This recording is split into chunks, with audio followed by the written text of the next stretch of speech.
Hayangan kawin si Cepot teh ari gara-garana sababaraha kali ngimpi papanggi jeung putri geulis. Ngakuna ngaranna Dewi Layla Sari, asal negeri Tenjomaya.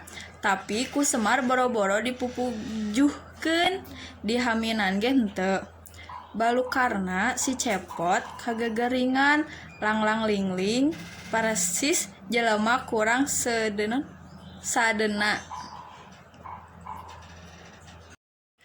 Kudu dikumahakeun atuh si Aka teh emak cenah.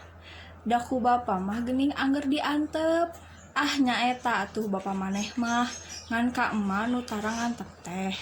Emak onanan dulang ti nandeu. Naha los-los ka dinya. Emak bapa maneh mah ka anak teh siga teu nyaah. Cik sugan ku emak nurut gerak ku emak mah.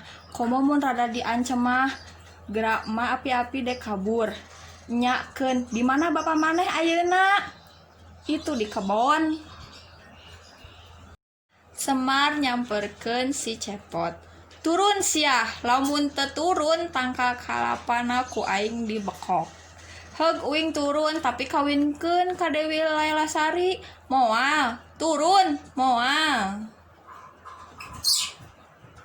Kitu jeung kitu bae taya daek nu ngelehan. Tungtungna tangkal kalapa ku Semar dibekok. Brut tarik pisan bekok Semar teh saur kabina-bina, hanjat ka eundeur hajat oge.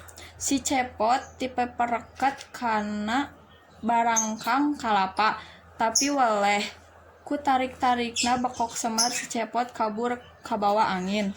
Bari supagi bakal ranggak di nagara Tenjomaya.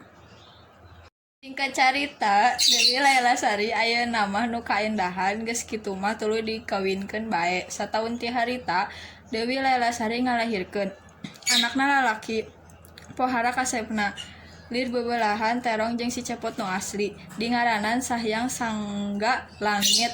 Barang jeung gelarna Orok ti Layla Sari berenget katut deg-deg pangadeg si Cepot pulih ka jati mulang deui ka asalna jadi si Cepot alias Astrajiga.